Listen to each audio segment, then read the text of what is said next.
Welcome to the Deep Wealth Podcast, where you learn how to extract your business and personal deep wealth. I'm your host, Jeffrey Feldberg. This podcast is brought to you by Deep Wealth and the 90-Day Deep Wealth Experience. When it comes to your business deep wealth, your exit or liquidity event is the most important financial decision of your life. But unfortunately, up to 90% of liquidity events fail. Think about all that time and your hard-earned money wasted. Of the quote-unquote successful liquidity events, most business owners leave 50% to over 100% of the deal value in the buyer's pocket and don't even know it. I should know.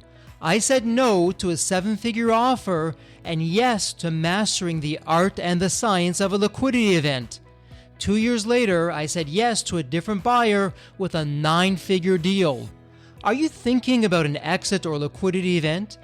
Don't become a statistic and make the fatal mistake of believing the skills that built your business are the same ones to sell it. After all, how can you master something you've never done before? Let the 90-Day Deep Wealth Experience and the 9-step roadmap of preparation help you capture the best deal instead of any deal. At the end of this episode, take a moment and hear from business owners like you who went through the Deep Wealth Experience. Gina Schaefer is the founder and CEO of over a dozen hardware stores in Washington, D.C., Baltimore, Maryland, and the surrounding areas. As a member of the Ace Hardware Cooperative, Gina leads a multi-million-dollar business that employs more than 250 people. She is dedicated to maintaining a strong corporate culture and has begun a transfer of ownership through an ESOP to her teammates. Schaefer's big passion is for developing urban markets, supporting small businesses, and helping women to succeed in all aspects of the hardware industry. She has tirelessly focused on national efforts to increase the federal minimum wage and to pass legislation to strengthen antitrust and monopoly laws. Always striving to be creative, think differently, and make a difference, Gina received the Women Who Mean Business Award from the Washington Business Journal and the Top Women in Hardware and Building Supply Award. She's been recognized as an industry top gun by the National Retail Hardware Association, honored by Profits and Diversity Journal as one of its women worth watching, and recognized by Hardware and Building Supply Dealer as one of 2016's People of the Year. Gina serves on the corporate board of CCA Global and the nonprofit board of the Institute for Local Self-Reliance, and she previously served as a member of Ace Hardware Corporation Board of Directors and on the nonprofit boards of House of Ruth and Think Local First, DC. Welcome to the Deep Wealth Podcast, and as usual, we have an epic episode lined up for you. We have a fellow business owner, a thought leader, an author, a person who's paying it forward, a person who's making a difference, and you're going to walk away with a whole number of new insights and strategies. You're going to be feeling good. How about that? But I'm going to stop right there. Gina, welcome to the Deep Wealth Podcast. An absolute delight to have you with us. And Gina, there's always a story behind the story. What's your story, Gina? What got you to where you are today? Well, thank you, first of all, for having me. I really appreciate the opportunity. I am a hardware retailer. I sell nuts and bolts for a living. And the backstory, the funny sort of trajectory is from software to hardware. I left college and through a winding road ended up in the software industry. I kept getting laid off. It was during the mid-90s, the boom and bust of the tech era then. And I moved to a neighborhood that needed a hardware store. Wow. And so you found a need and you filled it. Logan Circle had been destroyed by the riots when Martin Luther King was assassinated. It's a beautiful neighborhood in the middle of Washington, D.C. I moved here because I could afford it. I was young and didn't have a lot of money in my pocket. And I bought a place here and got very involved with the community, and they wanted a hardware store. We wanted a hardware store. And, you know, Gina, we're going to go through this wonderful book that you've put together. The title very much linked to what you're doing, Recovery Hardware, a nuts and bolts story about building a business, restoring a community, and renovating lives. But before we do that, I know you mentioned offline, and this is really our wheelhouse here at Deep Wealth. You're going to be having a liquidity event or an exit for yourself. It's going to be with the employees that are going to be stepping up to the plate to do that. But I wonder, as you look back to the business and your input as an owner over all the years, what have you taken away as a business owner who's been involved in the community? And how has that changed you? I'm just curious from yourself running the business. Well, I can answer this in a variety of ways, but I'm really passionate about main streets. And it doesn't matter if Mm-hmm. the main street is in a small rural town or if it's in the Mm-hmm. middle of a large city. And I think the thing that I have probably, the voice that I have grown the most over the last 20 years, our business will be 20 years old in March, is that main streets need a voice. They need small businesses like mine and a Mm-hmm. lot of my neighboring businesses. And the communities are stronger and better off when that main street is strong. And so I Sure. think the wiser I feel like I've gotten in my older years, the more impactful or the more serious that seems in my head. And so with that to the book, when did you know you're going to write the book? Because let's face it, as business owners, we're all there, we're running the business, whether it's in hardware, in terms of a store of what you're doing, or you're running a SaaS company, whatever it is, it doesn't really matter. It's always busy. There's always something to be doing, and writing a book isn't necessarily at the top of the list. So did you wake up one morning and say, I'm going to do this? Or what's the story behind the story on the book? Well, not only is it never at the top of the list, but it also takes a really long time. And I never expected to have an attention span to be Mm-hmm. able to take 2.5 years to document something. People had asked me for years to write a book, which I don't think is that unusual for entrepreneurs, but I kept Right. thinking, I only run a hardware store or 12 hardware stores. Why would I write a book about that? What could the angle be? And we've been very fortunate to share a block with a recovery program, the Whitman Walker Addiction Services Program as part of the Whitman Walker Nice. Healthcare Program. And we almost by accident started hiring folks from the recovery program. Mm-hmm. And 12 or 13 years in, one of those teammates who's been on my team now for 19 years said, the community has nicknamed us Recovery Hardware. I still get chills when I say it out loud because you can't give yourself a nickname. You certainly can't give yourself a Sure. nickname as lovely as that. And so the second he said that to me, I thought, gosh, if I ever do write a book, that's going to be the title. I used to joke it would be from software to hardware because that was my trajectory, but recovery hardware was so much more impactful. And Gina, now that you're talking, I remember when I started reading your book, and even before I got into the book, there was a quote, which I'm going to read for the listeners. It stopped me in my tracks. And as I'm getting to know you, as you're talking, it's all starting to come together and make sense. And for the listeners, the quote is, I always wondered why someone doesn't do something about that. Then I realized that I was somebody, and is attributed to unknown. What a powerful quote. And it really set things up for the book. And is that something that you live your life by in regards to that quote? Obviously, it resonates with you. It is. I've had some touchstone quotes throughout my life, most of them having to do with being original and making sure that Mm-hmm. my stores weren't cookie cutter. Yep. And then I read this one a couple years ago and it really resonated with me. We all have the ability to do something. Mm-hmm. We don't have to, save the world or do the really big things that need to happen, but we Mm-hmm. can make an impact in our community and in our team's life, for me, every single day with something small. And that's why that's actually the page that I sign. When someone asks me to sign the book, that's the page that I sign because I want my readers to know that they also are somebody and can do something. That's terrific. And I love that insight. And let me ask you this. I'm going to jump around and I'm Sure. going to go right to chapter 10 because it's titled, You Better Than You Think You Are. You're better than you think you are. And I know for most business owners, even myself included, ran a business, sold it, was very successful with that. But there are times with that imposter syndrome, or as business owners, entrepreneurs, as founders, we doubt ourselves. So for our listeners, as they're listening into this, and you're sharing your wisdom, and you've been around the block or two with what you've done and what you've seen. So what's going on with chapter 10? You're better than you think you are. Can I tell a quick story that didn't make it into the book? I would love that. Yes. I think this relates, it's perfect. And this would have been the chapter. But when I would fly in and out of Chicago, out of O'Hare, there's a piece of that airport where they practice setting the airplanes on fire and they put them out. And it's practice. And they probably do this at airports all around the country. And I would leave meetings and I would see that. I swear, every single time I left these meetings, I would see that exercise happening. And I always felt like it was emblematic. It was my imposter syndrome. Did I do well? What am I doing? My whole career and life were going up in flames. And it finally occurred to me, it took years for me to really have the epiphany that the flames were not the important part of the exercise, the practice and the repetition was. And so for me in that chapter, writing it, it was learning about each step that got me to finding my voice, to becoming a better board member, to becoming a better leader. And it takes practice. We can't just do it once and be great at it. And so I love that. The visual to me is very important. Yeah, I can just see that. And it's, you know what? The next book, part 2. And listen, never say never.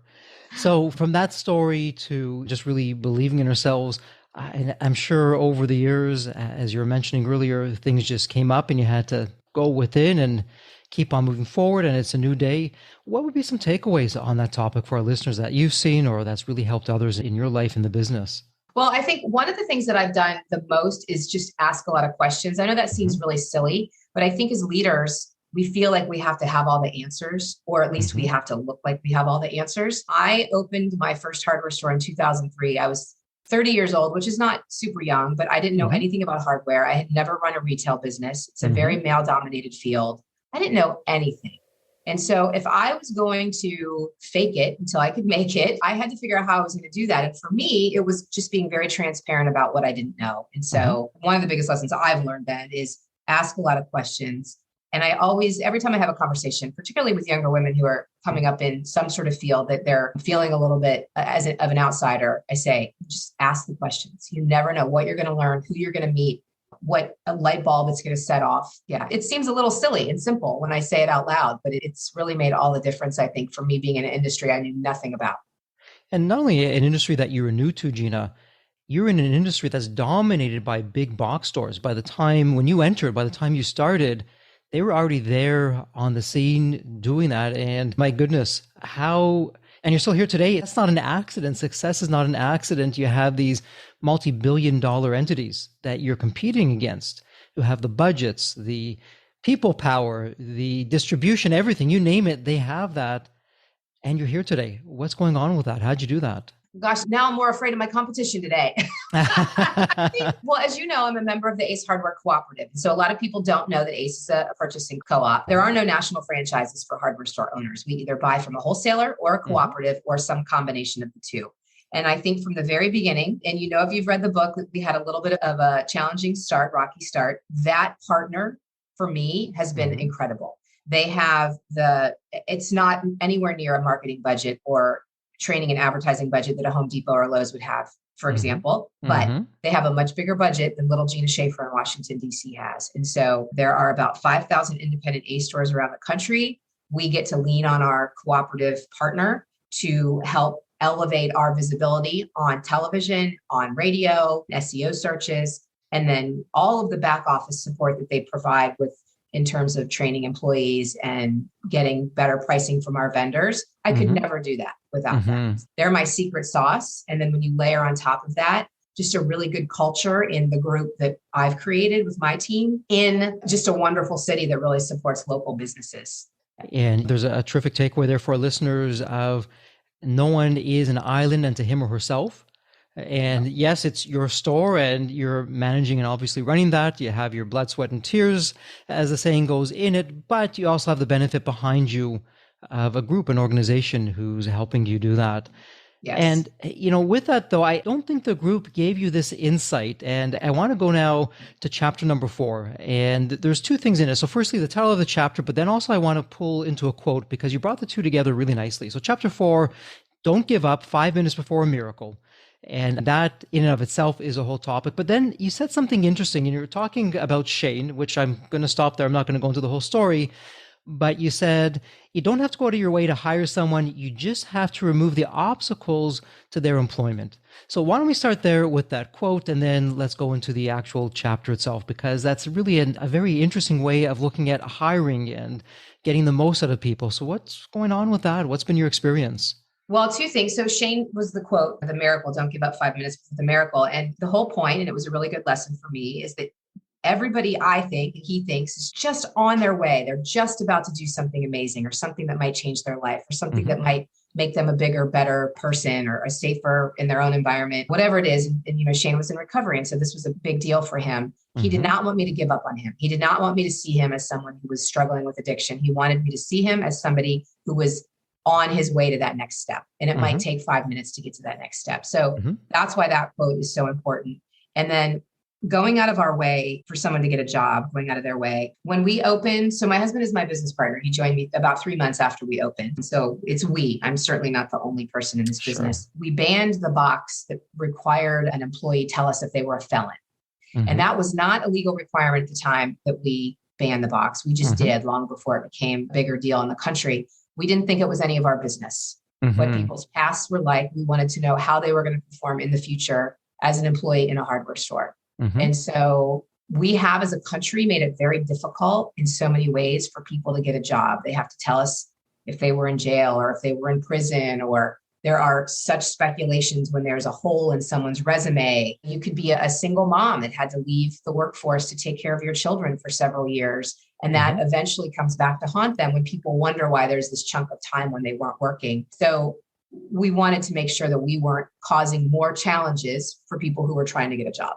Wow. And, interesting with that, just from a quick aside, really, as business owners, we're the change makers. As I like to say, we make the world go round. We find a problem, a painful problem, we solve it, we create jobs, we really make a difference.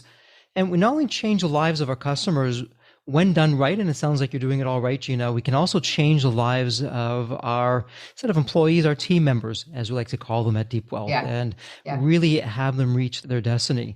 And so for other business owners that are listening into this and they're saying, Gina, wow, you're really taking a chance. You're hiring people with a quote unquote questionable past at best, who, not to judge a book by its cover, but it's hard not to judge a book by its cover, particularly with social programming and the society that we live in. How do you sleep at night? How have you been successful doing this over the years? What would you say to that listener who's thinking that? I love this question, first of all. So there is a chapter or a quote in the book: you can't judge everyone by the best or worst thing they've ever done. And we truly believe that here. One of the very first, retail is rife with shoplifting and theft of all manners. And one of the very first times that we were being stolen from was an employee that we hired who was middle class from the Midwest with a college education, and his parents owned a business. If you looked at him on paper, he was the perfect person. He was articulate, he was educated, he was confident. Nobody would talk to me and say, oh my gosh, why would you give him a job? Sure. And he stole $3,000 from us before we caught him. Next to him, who started almost at the exact same time, was a man who was on house arrest as a drug dealer. Everybody said, what is wrong with you? Why would you give him a job? He ended up working with me and running my busiest business for 11 years, taking it from very small to almost triple the revenue. Nobody thought that it was weird that I hired the kid who had gone to college, whose parents owned a business. And so it was a very good lesson for me early on.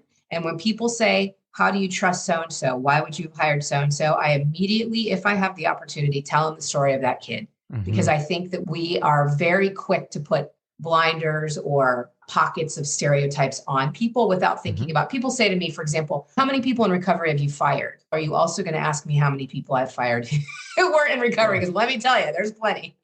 Sure.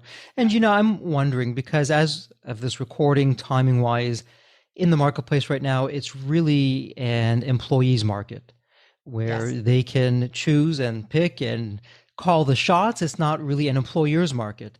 And so when it's expensive to find people, and when finding good people is more challenging than it ever has been before, what would you tell the business owners listening in terms of giving that chance, maybe to someone on paper who doesn't have that education that you're looking for, or has this questionable background, or they were in trouble with the law? What's been your overall experience that you can pass along to someone who's saying, oh, they don't really check all the boxes. We have this very tight criteria and we've got this and that, and this is how we've always done it before. And why change that now? We'll just suffer through this and we'll just find the right kind of person that we're looking for who does check all the boxes. What can you add to that narrative? Clearly, you've heard all of the excuses because you just articulated all of them. I tell folks that they need to do a couple of things. One, they need to shore up their culture. They need to figure out where there are holes in their culture. And as CEOs, we aren't always the best people to figure that out. It might be hiring an outside board, hiring a business coach, doing some, internal case studies, figuring out where the holes in your culture are that are not allowing these things to happen. The same thing happens with gender equality or inequality. And a lot of times leaders would say, we didn't know, or we didn't notice. Why not? Who weren't you asking? And so I think we really, as business owners, leaders, have to think about what our culture is, who we're attracting and why. And then I wouldn't specifically say to everybody, hey, go out and change all of your rules and hire from one particular population, but think about who in your community might be on the outside or might be considered other in your hiring population. The Harvard Business Review did a fantastic study. It's been several years ago, but I remember serving on a corporate board and we were having a very hard time attracting women. And the criteria was they had to be in the C-suite. The Harvard Business Journal, and those of us who were logical about it, thought, gosh, women historically have not been in the C-suite. So we're looking in a micro pile we're never going to find. And so advice was expand the sandbox, figure out where outside of that C-suite, somebody that's perhaps at a high level in a university. They're not going to have a C-level title, but on and on. And so you can see where it comes to anyone hiring at any level can think about how that criteria might be tweaked a little bit. If you're trying to do something like we have, maybe there are veterans in your community who are part of an underemployed population. Maybe there are single moms, part of an underemployed population. Maybe there are folks with some sort of physical disability. There are all sorts of groups that have been marginalized from the workforce based on some of these criteria that you don't have to just run out to a local recovery clinic and figure out how to partner with them to increase your workforce. People want to work in really supportive places. They want to bring their whole being to work. And so that's what we try to do here. We try to say, if this is all Jeffrey's being, we want him to come to work and be able to talk about it, celebrate it, be supported because of it, and not hide it. Sure. And with you focusing really on the recovery community and really making a difference with them, whether it's a recovery community or it's another type of community that a business owner is going to give a chance to people who probably aren't going to get the chance if we're open about it by most businesses. And also, if you take a step back, employment. That's really the identity for so many people. How many times in a social situation you've met someone and within the first 60 seconds of meeting that person, hey, tell me what you do. Where do you work? What's keeping you busy? It's so important to us. So I'm wondering, when you began to hire people and from the Whitman Center and in the recovery community, did word begin to get out and you really established yourself in there? Did it give you some kind of, I hate to use the word competitive edge, but did you become really, hey, if you're looking for something, hey, you're a good person, speak to Gina. She will look beyond the obvious things. And if you're a good person, maybe you'll have a crack at something. How did that pan out for you? Yeah, it was all very organic. We never set out to do this on purpose. You mentioned Shane earlier in the conversation. Shane left. He got very mad at me one day and he left. No spoiler alerts for the book, but we laugh about that whole incident in hindsight. But he left and started telling everybody in his recovery meetings that they should come talk to that lady at the hardware store. I'm air quoting that lady because I think it's cute that he called me that. And so the word spread that way. He really knew that we were a safe harbor in so many ways, that we weren't passing judgment on some of the experiences that our teammates had in their past. And even though he needed to work on some things and wasn't going to stay employed with us, he thought everybody else should be. There are folks to this day who work with us who came from that very beginning as a direct relationship, a direct line from Shane, who are still here. And really, when you think about it, and I look to employees and future employees and team members, they're really like a stakeholder and they tend to get overlooked. So just as we're prospecting for clients and we have a whole marketing campaign and we're making outreaches and we're keeping in touch with them, why not do the same thing for future team members? So true, really. That's why selling the business to our team through the ESOP has been so much fun and so validating for us for that very reason. No one builds a retail business this big on their own. I am not helping customers day in and day out. I need all 260 folks on the floor doing that. And if they can own it and make it even better and make it even stronger against the competition we face, then we're going to give that a shot. Absolutely. And Gina, this is a terrific segue to chapter 11. And for the listener, you can't control the wind, but you can adjust your sails. And so being in retail, having gone through the pandemic, Gina, you would be right there front and center. You're in the crosshairs of what just transpired. And so now you've been through that. You can look back. What would you share with the listener, both about chapter 11, as well as any personal insights that you've gleaned over the years? I think that chapter was really it was about chances. It was about change. It was about overcoming, Captain John overcame a lot of adversity and realized that he could change the direction of his life. And for him, it was because he was willing to ask for it. He wasn't afraid to say, this is where I want my life to go. Will you come there with me? And I wasn't afraid to say yes. My husband and I were not afraid to say yes. And so I think the real lesson there is it doesn't matter how old we are. It doesn't matter what we've experienced in our past. There is so much opportunity ahead of us. The ocean is a really big place and we can all have a piece of it. And so that's really what that chapter meant to me. And speaking of the chapters, if I can put you on the spot, because you're probably going to say, well, Jeffrey, they're all like children. How do you pick one? But if you had to look at the chapters, or one chapter that really resonates with you more than the others, and what would that be and why? Yeah, I think so. There's a couple now that I've read it 9 million times. You really get sick of reading your own book when you write it. But the chapter about the secret garden resonated with me from the very beginning. And so the secret garden tells the story of one or two of my teammates who have homelessness in their past. And the epiphany for me was, wow, when you walk in and you're talking to somebody, you have no idea what they've experienced. You have no idea what you've gone through. And Carl, whose story I tell at the beginning of that chapter, is really one of the most interesting, exciting, enthusiastic, knowledgeable people that I've ever met within our plant business. If you walked in, you would never assume that Carl lived on a park bench for almost a decade of his life. And so I think that chapter probably for me was, wow, we really need to think about who we're talking to and perhaps the lives they've lived and what we can learn from that and how interesting that makes them. And yeah, probably my favorite. And well, I can see that for good reason. And, Gina, for the listeners, firstly, I really encourage you to get the book and you'll go through it. The stories are heartfelt. They're from the trenches. This is not theory. It's what Gina went through and her insights into that. And I want to circle back to chapter 6 for a moment. So for our listeners, chapter 6, if you're feeling the pressure, push back. And Gina, I love the way you started the chapter because the quotes that you use, they're just so spot on. And you said you took Paulo Coelho's quote, when you want something, all the universe conspires to help you achieve it. That's how you start things off. And then you begin to tell the story of Wasson. So what's going on with that? I don't want to give any spoiler alerts. You can have the pleasure of doing that, but I would love for the listeners to hear a little bit of the backstory here and the takeaways for them.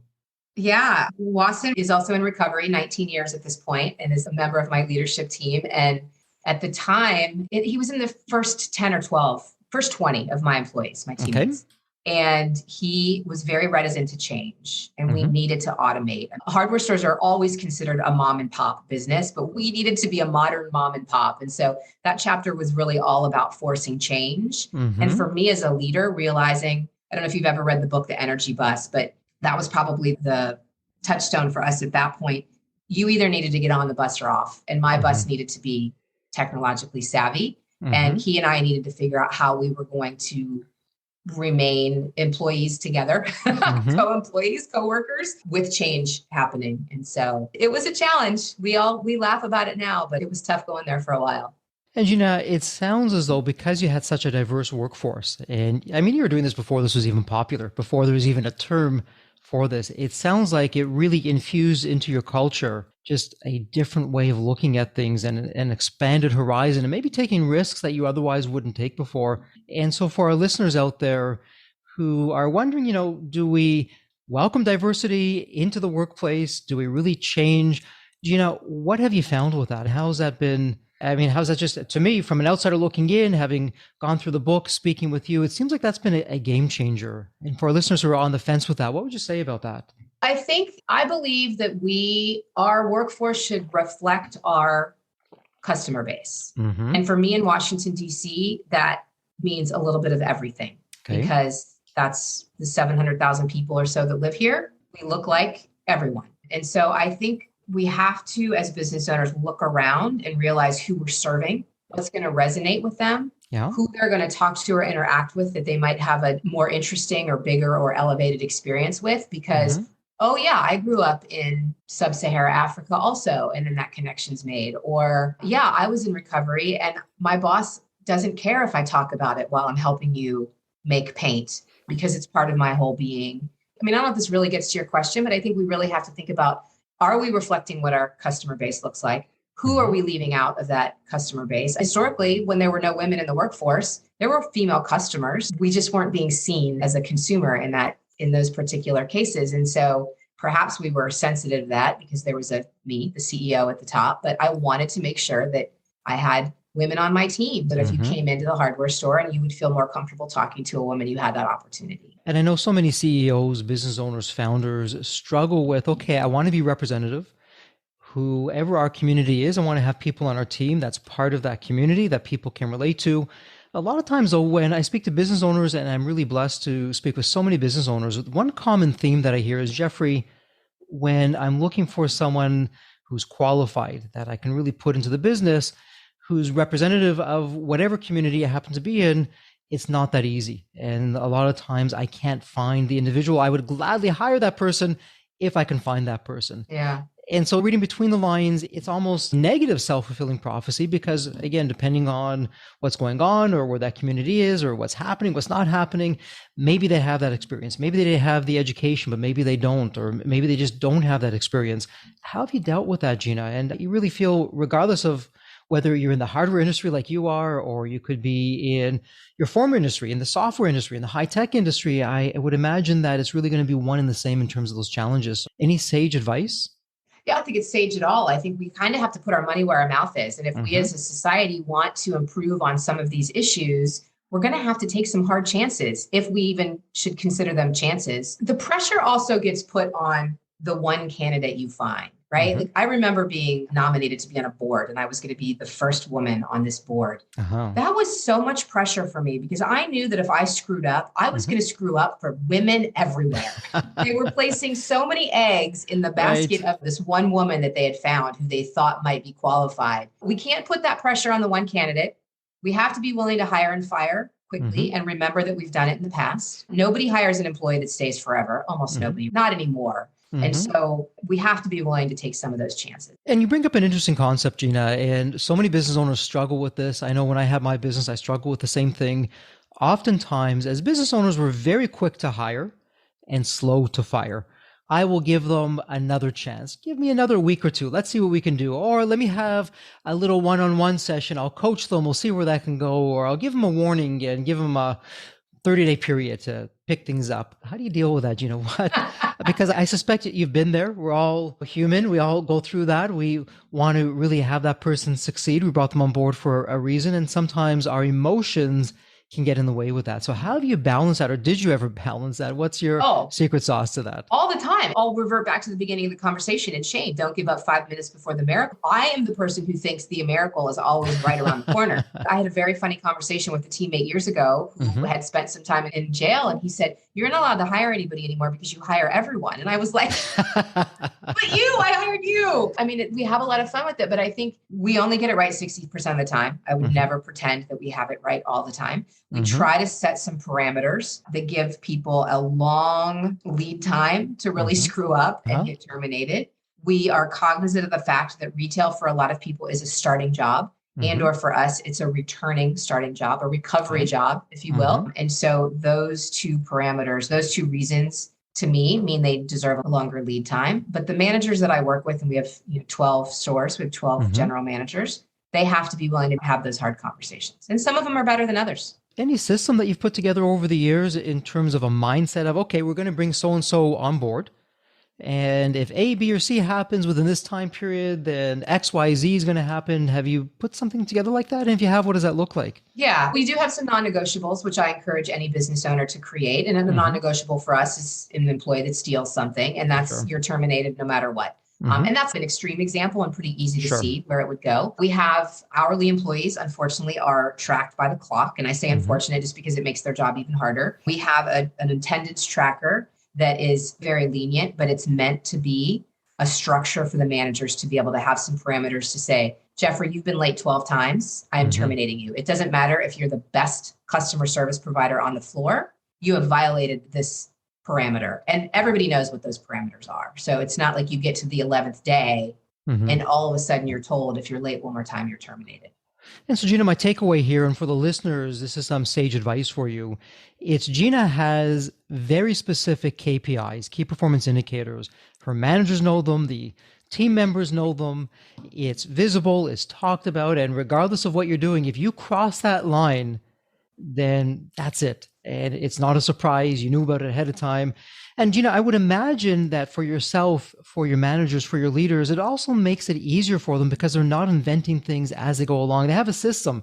Okay, Jeffrey, you did A, B, and C, terrific. But you know what? D, E, and F, uncalled for, not tolerated. Thank you, but no thank you. You got to go. Yeah, it takes the emotional piece out of it. I mean, we're always emotional if we really care about the employee and we want our managers to care about the team, but it takes a little bit of that guesswork out. If you read there's the chapter, There's a Dragon in My Living Room. I mean, the Marcus story is a perfect example of that. Marcus got fired, I think probably within the first month of working with us. Boom, just screwed up royally when it came to attendance and liked his job so much that he called us every single day after he was terminated and asked for his job back. And we finally gave him his job back. We're like, clearly you want to work here. We're going to try this again. Other people would have said, sorry, you're dead to me. We'll never give you another job. And that was probably, I should know this, maybe 5 years ago. And Marcus still works with us. And so, we took that. I think a lot of people never got a first chance in life. There are so many pockets of people who just never got a first chance that I always hesitate to say we give second chances. Mm-hmm. In that case, though, Marcus got a second chance because he had gotten terminated. Sure.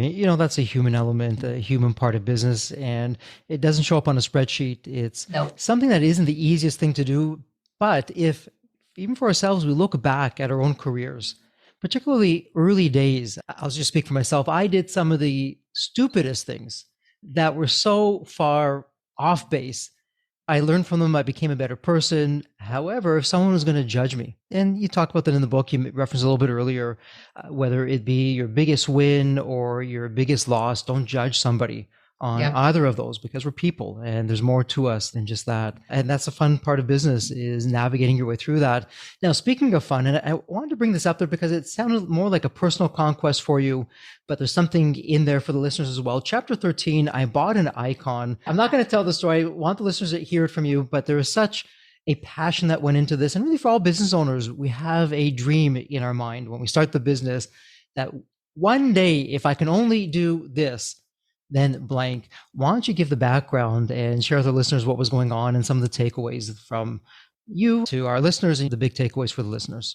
Yeah, Eric, the associate that I tracked the lesson to in that chapter, had explained to me once that it was better to be respected than liked. And every one of your listeners might think that's completely logical, but I've spent my whole life wanting to be liked. I want my customers to like me, my team to like me. And to me, that's a powerful motivator.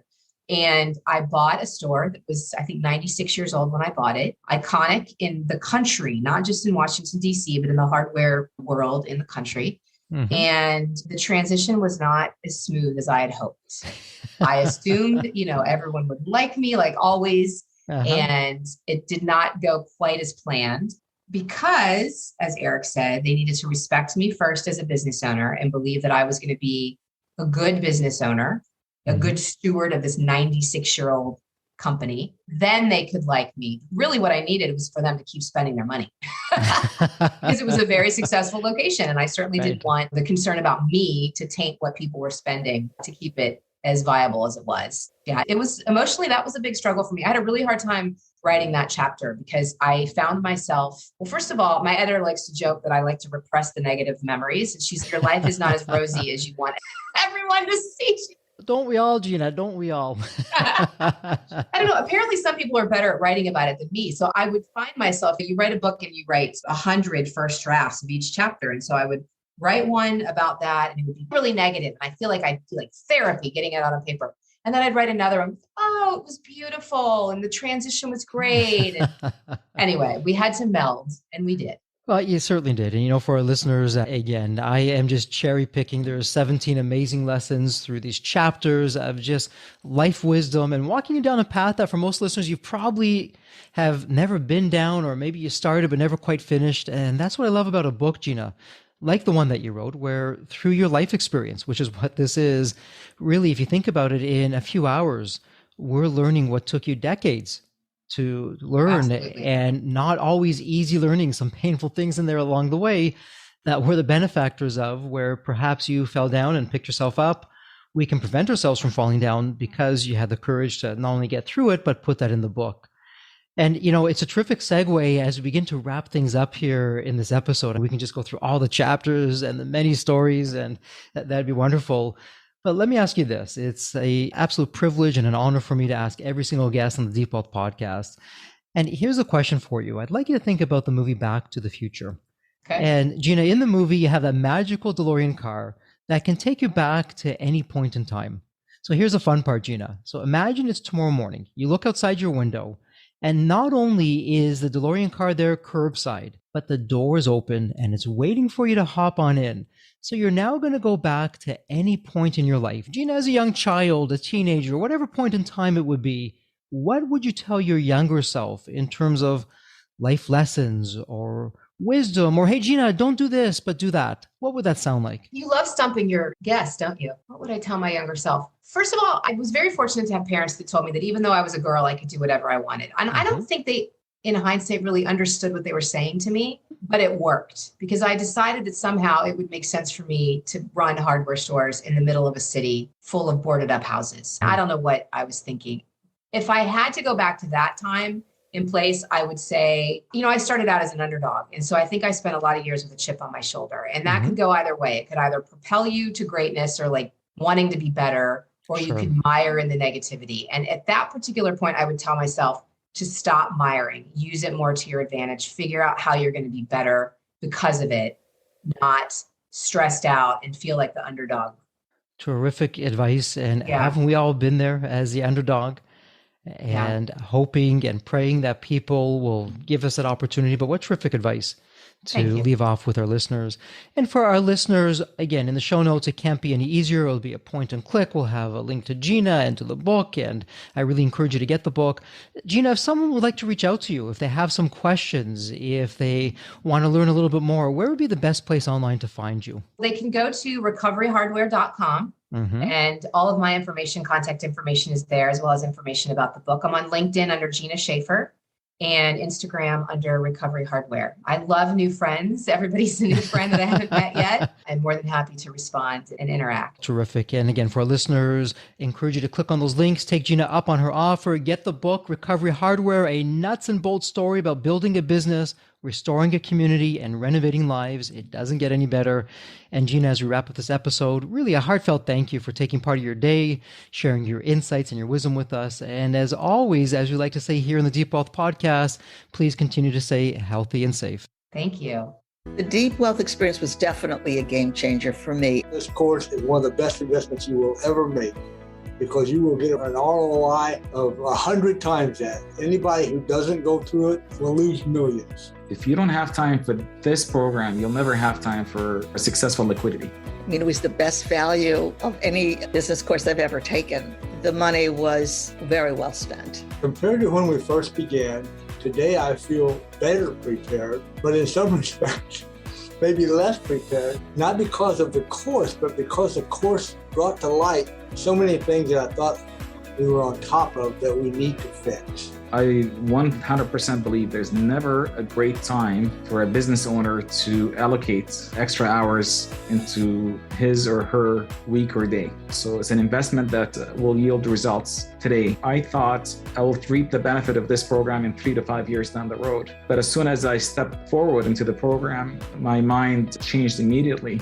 There was so much value in the experience that the time I invested paid back so much for the energy that was expended. The Deep Wealth experience compared to other programs is the top. What we learned is very practical. Sometimes you learn stuff that is great to learn, but you never use it. The stuff we learned from Deep Wealth experience, I believe is going to benefit us both.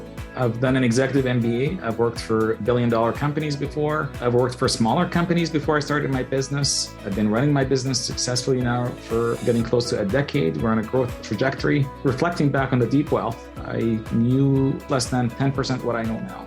Maybe close to 1% even. Hands down, the best program in which I've ever participated. And we've done a lot of different things over the years. We've been in other mastermind groups, gone to many seminars, workshops, conferences, retreats, read books. This was so different. I haven't had an experience that's anything close to this in all the years that we've been at this. It's 5-star, A+. I would highly recommend it to any super busy business owner out there. And Deep Wealth is an accurate name for it. This program leads to deeper wealth and happier wealth, not just deeper wealth. I don't think there's a dollar value that could be associated with such an experience and knowledge that could be applied today and forever. Are you leaving millions on the table? Please visit www.deepwealth.com/success to learn more. If you're not on my email list, you'll want to be. Sign up at www.deepwealth.com/podcast. And if you enjoyed this episode, if it added value, if you walked away with some new insights and strategies, please leave a review on your favorite podcast channel. Reviews help us reach new listeners, grow the show, and continue to create content that you'll enjoy. And as we wrap up this episode, as always, please stay healthy and safe.